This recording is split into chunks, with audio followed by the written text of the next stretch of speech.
Yeah, absolutely. Well, it's very loud out here, but there are people coming off the plane, people on the other side that you all couldn't see because we have our shot set on these stairs where VP Harris is expected to come down, but some of her staff just did come down on a different staircase. So I think she's the last one we're waiting for. And as Jeannie just mentioned, newly elected Mayor Donna Deegan is here to greet her. She is dressed in a full red pantsuit, looking great, just waiting to meet VP Harris right now. Having a conversation with a couple people there. We have got some service members there at the bottom of the stairs waiting for VP Harris to come down, and just a lot of us out here, you know, very excited about this moment, I think, including her staff who have traveled. And there she is. There comes the Vice President.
Oh, get my stuff, will you? Over there.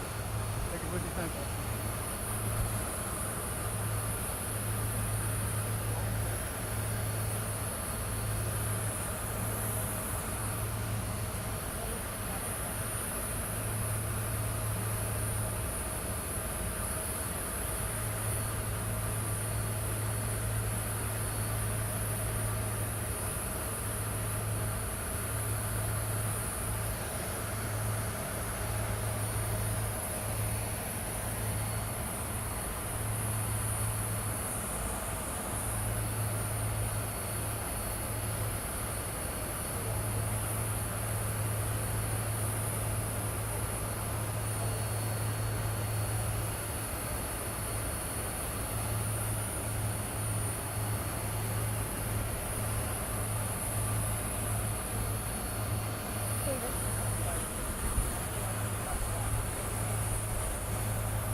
Hi, Mayor Deegan. Will there be an opportunity to talk to you before you leave?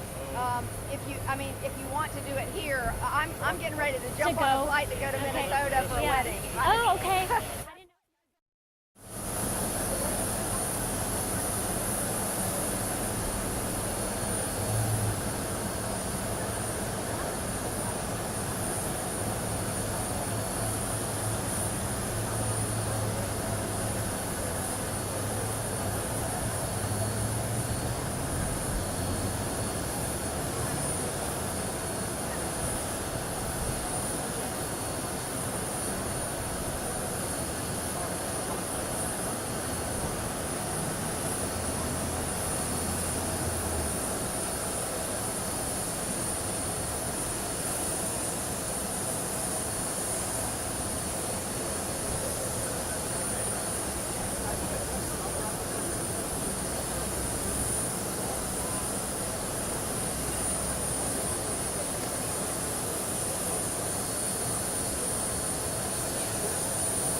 we're going to have unity, whether it's in our city or our state or our nation, it has to start with respecting each other's humanity. That's the bottom line. And any insinuation that slavery was a benefit to black people is offensive. It's offensive and it's wrong, and we need to teach our children the truth of slavery.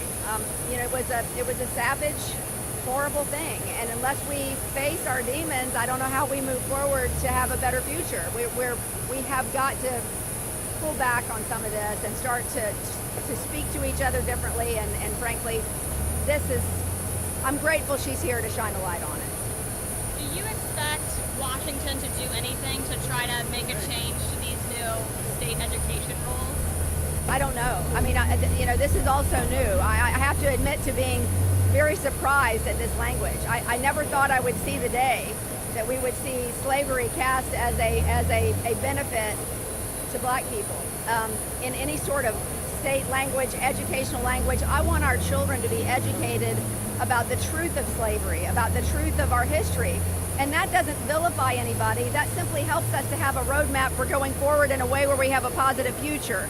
You cannot ignore the past or pretend that it didn't happen or revise it and make it go away. We have to face it, and then we have to see each other's humanity. That's really how it is. I don't know what the next steps are, but I think the first thing you have to do is shine a light on it, and that's what I believe that the Vice President is doing today. What do you think is the significance of Harris choosing Jacksonville coming here? Well, I don't know. I think that we certainly have a very large black population here. One that has been very vocal on this issue, and I think that it is a way to make folks feel like they have a champion here. It can be,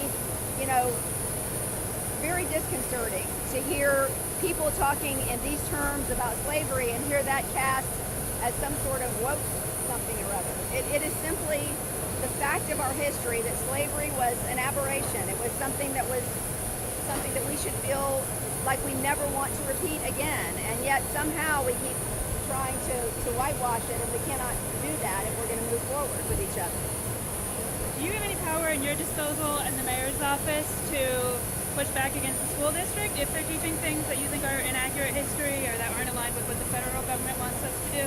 Listen, that's going to have to be something that the federal government takes a look at. Obviously, the school board is its own entity. I don't have any sort of authority over our elected school board, but they also are hamstrung by what is happening at the state level. All I'm saying is, let's educate our children with the truth. Let's make sure they know the truth of history. There's nothing wrong with that. That doesn't make any group good, bad, or otherwise. It simply means we have to acknowledge our past. And I think that hopefully folks will see that more reasonable heads will prevail here, and we will not have this end up being the law of the land. Was that the first time you met the Vice President, and what was the interaction like? No, we've met at a couple of different events before. She simply congratulated me on my victory here in Jacksonville, and just thanked the city for being so gracious for her very, very quick visit. But that was really it. How does it feel to be Jacksonville's first female mayor, meeting the nation's first female vice president here today? Well, obviously, I'm very grateful that we have the opportunities we have. We would not have those opportunities if we did not take a look at the past and how the past actually used to work for women in this country. So I think it's just incredibly important for folks to acknowledge that in order to move forward, we have to see everybody as equal. And I think that it's exciting to see the first female vice president here with the first female mayor, but at the end of the day, I think we are just two people who want justice for everybody in this country. Okay, good. Thank you, Mayor.